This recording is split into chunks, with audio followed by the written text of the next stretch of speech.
la prière, c'est combattre celui qui ne veut pas que tu trouves ce que tu demandes. Et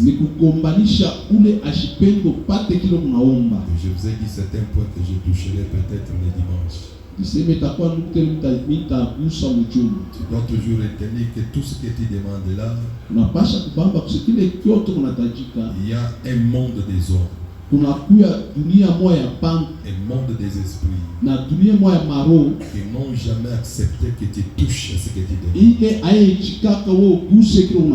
Et c'est pourquoi la prière doit avoir aussi une dimension d'un combat. Et ce combat-là te le dirige contre toute personne, contre tout esprit qui refuse à ce que tu touches, à ce que tu demandes. Et tu peux prendre des temps, des moments différents pour trouver la victoire devant ça. Et tu dois retenir dans ta tête là, tant que celui qui ne veut pas que tu puisses toucher ce que tu demandes est encore plus fort que toi, sache que tu n'auras pas ce que tu demandes. Parce qu'une fois que Dieu peut laisser que cela arrive, la personne comme il est plus fort que toi, il va te tuer. C'est quoi Dieu a parlé à Israël, que vous n'allez pas prendre la terre directement, mais il faut que je frappe petit à petit vos ennemis jusqu'à ce que vous serez forts pour remplir la terre. C'est un point que je toucherai peut-être le dimanche. Tout ça, c'est ça la prière. Et je vous ai répété une définition que j'avais donnée autrefois. Je vous ai dit la prière, c'est un moyen qui nous permet d'exprimer nos souhaits à Dieu.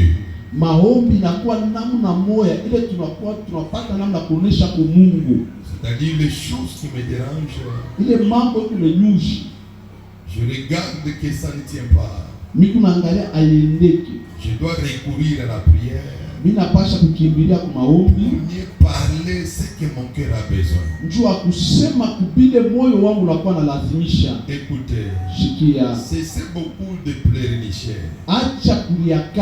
Cessez beaucoup de parler des situations aux gens.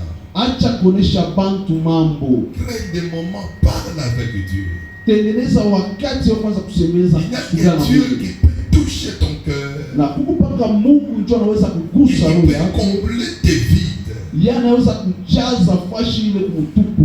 hommes ne peuvent rien. Vous avez trop de temps à pleurnicher. Parlez beaucoup si vous êtes. Mais tu n'as pas un grand temps de parler devant celui qui peut changer. Que Dieu t'aide. Même dans la sorcellerie, dans la magie, les gens qui touchent aux magies, ils ont du temps de parler avec les démons. Mais les chrétiens n'ont pas de temps.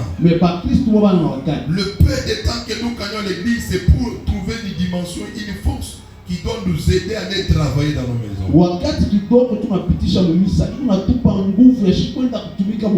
Dans ta maison, la crée des temps, crée des horaires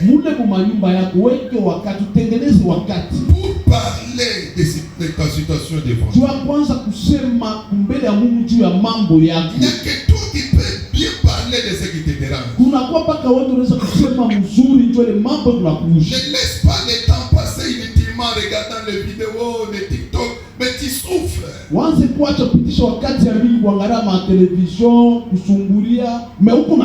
Les années passent. Tu vieillis. Rien ne change. Tu peux mourir. Qu'est-ce que tu as laissé sur la terre? Qu'est-ce que tu as déjà fait de réalité? Tout ça doit être tes questions. Tu vieillis. Mais il y a des choses que tu n'as jamais touchées. Il y a des choses qui te veulent que tu puisses en avoir. Huku kile kitu kinakustahili uwe nacho. Mais tu ne l'as pas. Mais una nacho. Mais tu parles beaucoup. Mais unasema sana. Il y a même cela qui circule trop. Au unatembea sana. Mais ta vie souffre. Mais maisha yako unateswa. Tu attends quoi? Mais unachunga nini? Mungu akusaidie. Amen. Bible inatuexhorte que sentez votre misère.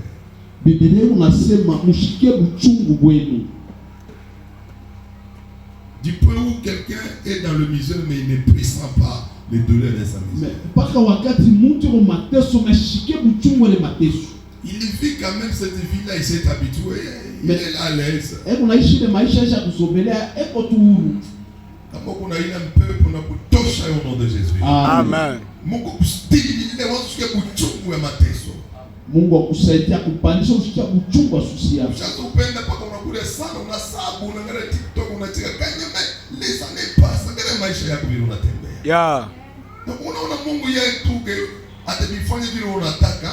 Mungu atabifanya kama unaingia uketo ya madiscipline. Yes. Mungu anaona que d'accord tu es conscient maintenant.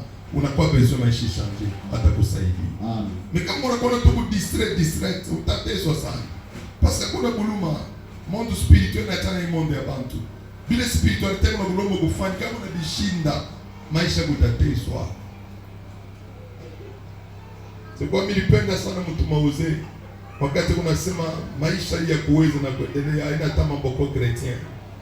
Haina hata mambo kwa apôtre prophète, ni mambo ya kukombana na kuvanga. Amen. Kama unabishinda utabaki na manjina ya mingi mkanisa na kitu akishanje pamoja. Yes. Ndio unapoteza mu system moja. Tekesha baze mwambie changer façon kuomba kwa. So mtengesha na mshikia kwa mtengesha bien parce que kama unabulana bila unakatala kufanya kuna unataka kusaidia tu. Yes. Ni paka unashutuka ndio Mungu anakusaidia. Amen. Mungu akushindie. Yeah. Et j'ai donné quelques conditions pour atteindre l'exaucement. Ndileta makanuni moja kufika mkujibiwa. Je dis premièrement il faut prier au nom de Jésus. Nisema kia kwanza ni kuomba mjina la Yesu. Je dis le nom de Jésus, c'est ça même sa parole. Nisema jina la Yesu ndio yenyewe neno lake. C'est ça même prier par l'esprit. Ndio yenyewe kuomba mkiroho. Et lorsque tu pries selon la parole de Dieu, na kama unaomba kufuatana na neno la Mungu, c'est-à-dire tu as été enseigné, ni kusema ulifundishiwa, tu as lu la parole de Dieu, ulisoma neno la tu as Mungu, trouvé que ce que Dieu est en train de parler dans sa parole, na uliona kusema vile Mungu anasema neno cela lake n'est pas réalisé dans ta vie. na vile apia onekana mu maisha yangu. Et tu commences maintenant à prier. Sasa ndio unaanza sasa kuomba Que ce qui est la parole de Dieu na kile kinakuwa neno la Mungu soit ta vie. ikikuwe maisha yako. Quand je vous ai dit depuis le dimanche, Ndio niliosha tangu mjuma, l'exaucement de la prière dans la vie d'une personne, kujibiwa kwa maombi mu maisha ya c'est mtu, l'accomplissement de la parole de Dieu dans ta chair. ni kutimizika kwa neno la Mungu mu mwili yako. Est-ce que vous dites que amen? Amen. Mimi napenda kushika mbele ya nguvu ya watu wa vainqueur. Amen. Un chrétien ne prie pas parce qu'il a vu quelqu'un prospérer, lui ne prospère pas, il commence à prier. Non, non. Mukristo ashombake njoro na mtu mwe kuendelea njona naanza kuomba. Un Hapana. chrétien ne prie pas parce qu'il y a des païens quelque part, ils font des choses et lui ne fait rien. Ashombake njoro na bapaka mbe fashi mbe unafanya mambo meyashifai kingi. Mais un chrétien prie tout en reconnaissant une parole de l'écriture qui n'est pas encore accomplie dans sa vie. Mukristo anaombaka wakati kunaangalia maneno mwa mu maandiko